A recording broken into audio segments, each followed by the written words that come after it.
ibrand ikhulile mzala, basinominate kathathu laphaya kuma-Metro FM Music Awards 2026. Ngiyabonga. 1, Best Maskandi, Song of the Year, Best Viral Challenge. Bese kuba indlela-ke yokuvota-ke laphana njengoba nibona ngezansi. Kwi-Song of the Year uMafikizolo uqhathwe nabantu abafana noSam Deep, uMahu, Siza, uShande, nobani DJ Maphorisa, noJezwet. uMafikizolo kwi-Song of the Year uzongena ngengoma ethi Uzonca-Unyoko. Bese kwi-Best Viral Challenge nayo khona futhi lapho uMafikizolo. Kukhona bobani o-DJ Smalls, oGoon Flavour ethi Ngishutheni, uMafikizolo futhi ngengoma yakhe Uzonca-Unyoko, uShande and bani Sidudla oSlender. Yibo bonke abantu laba abakwi-Best Viral Challenge. Nayi award enkulu ethi Best Maskandi, sike sayenza-ke ividiyo efana nale phambilini. uMafikizolo khona, uMzukulu, uSiyantuli, uSminoff ehamba noZinxumalo, kube uKhuzane.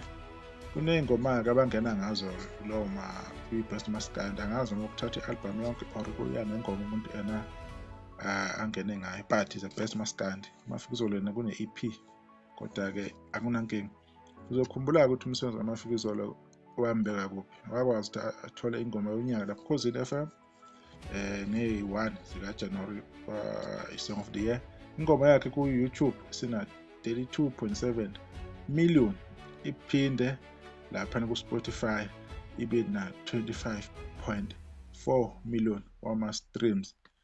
Usebenze kakhulu kuMafikizolo, abantu bamsupportile. Ingoma yakhe yaphuma nge-31 kaJulayi 2025, yatrenda-ke kwaze kwashaya-ke i-31 zikaDisemba 2025.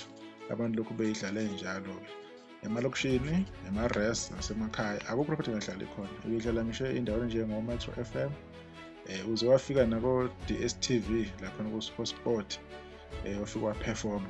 Osekuvulele abantu abaningi asebiye khona abanjengomzukulu nabanye abafethu-ke abake bavelela khona. Siyazi ukuthi nabanye abaculi-ke abasebenze kakhulu before ukuze kwenzeke lokho, kwasekuvuleleka-ke nabanye abantu.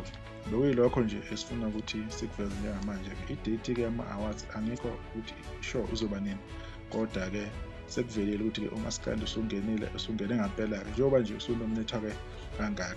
Ayabonakala amandleni online emabhinca ukuthi yena into eniyenzayo ikhona. So ividiyo sizoyibamba lapho, sizidinga nokuzayo, sizokhuluma-ke ngokunye-ke khona la kwi-channel eniyithanda kakhulu. Ngisalela.